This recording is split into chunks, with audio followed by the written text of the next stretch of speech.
Uno de los temas más complejos, tanto para empresas como para los trabajadores, es el pago de las incapacidades médicas, ya sea porque muchas empresas desconocen cómo aplicar este pago de las incapacidades, o también porque lastimosamente existen muchos empleadores que abusan de los derechos de los trabajadores. En este video te quiero explicar qué nos dice la ley frente a este tema, específicamente frente al pago de incapacidades médicas, ya sea por origen común o por origen laboral. Quédate hasta el final del video si te interesa esta información.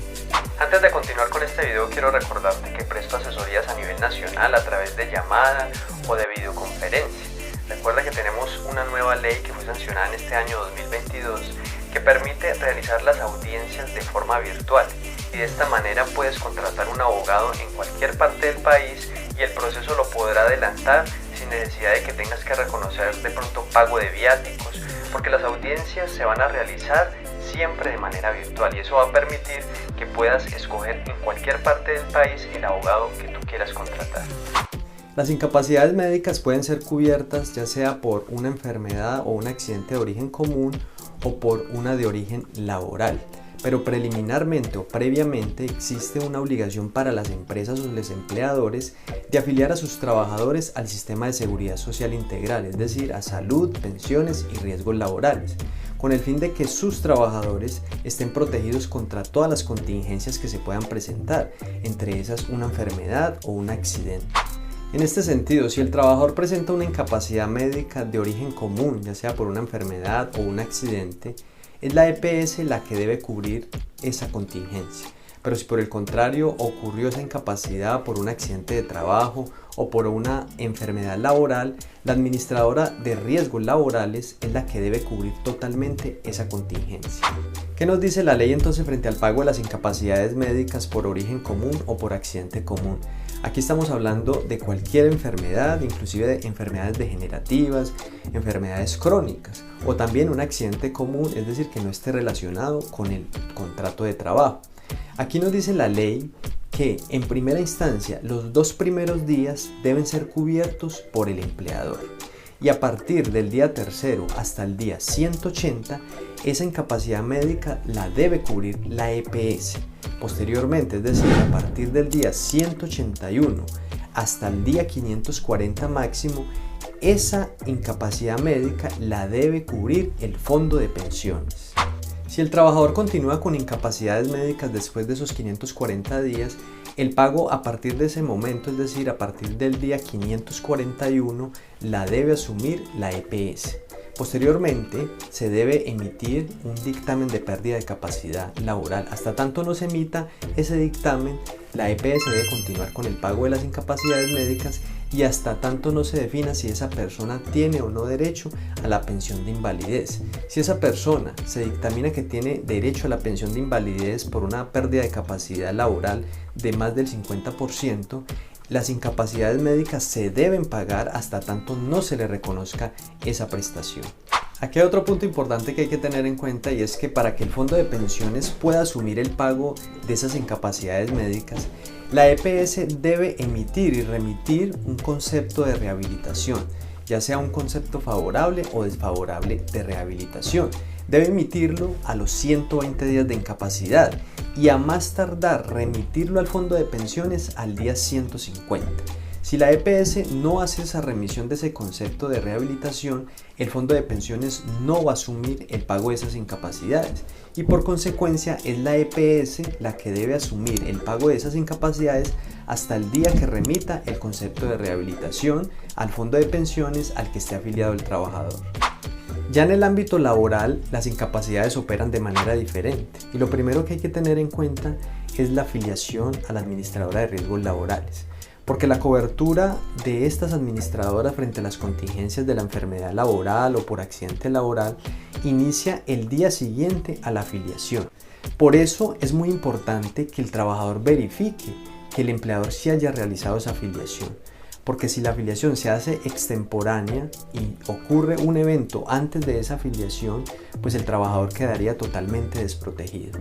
Respecto del pago de las incapacidades médicas, la ley nos dice entonces que las administradoras de riesgos laborales deben asumir el pago de estas incapacidades por origen laboral a partir del día siguiente de ocurrido el evento, es decir, cuando ocurre un accidente de trabajo o cuando se diagnostica la enfermedad laboral. En este sentido, como estamos hablando de origen laboral, la administradora de riesgos laborales es la que debe asumir el pago de todas las incapacidades por todo el tiempo que sea necesario y hasta que se otorgue una prestación, ya sea una indemnización por pérdida de capacidad laboral o una pensión de invalidez. Hay que tener en cuenta que, si bien es cierto, la ley pone en cabeza de estas entidades la obligación del pago de las incapacidades médicas, es el empleador el que debe realizar la gestión ante estas entidades y no el trabajador.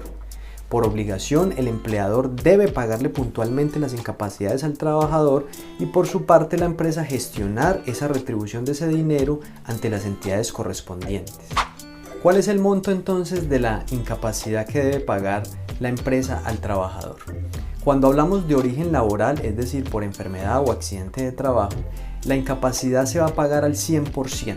La administradora de riesgos laborales le va a reconocer el 100% sobre el salario que está cotizando el trabajador.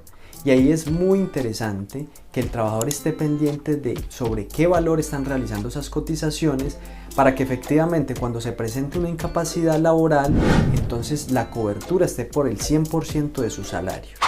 Cuando hablamos del pago de las incapacidades médicas por origen común, el valor sí tiene una variación.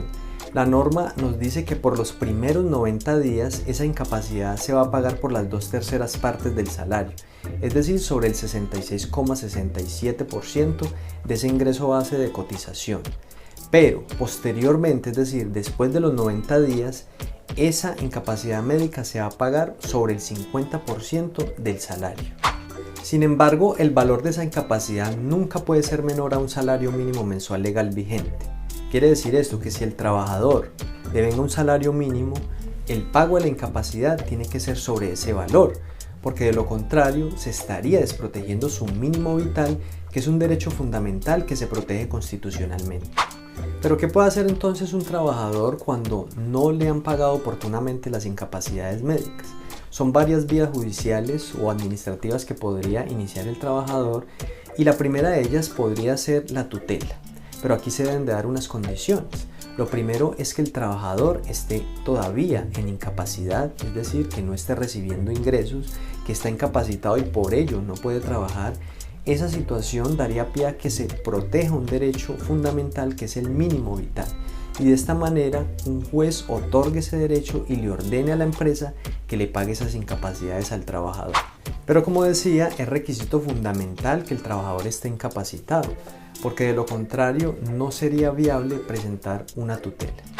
Y ya definitivamente, si no hay opción para presentar la tutela porque no se cumplen estas condiciones, el único camino que quedaría es presentar una demanda ordinaria laboral y surtir un proceso ordinario que puede durar alrededor de 2 a 3 años. Lo interesante aquí es que el trabajador podría cobrar esas incapacidades médicas con sus respectivos intereses moratorios hasta la fecha en que salga la sentencia a favor del trabajador. Espero esta información te haya sido de mucha utilidad. Si no lo has hecho, te pido a que lo compartas con aquella persona, amigo, familiar que le pueda servir esta información. Mi nombre es Julián Londoño, soy abogado en la ciudad de Medellín y si requieres contratar mis servicios, en la descripción de este video te voy a dejar un link con los medios de contacto.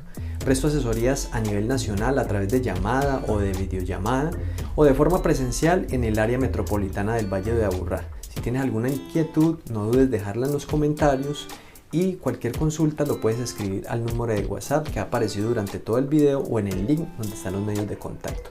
Nos vemos hasta una próxima oportunidad.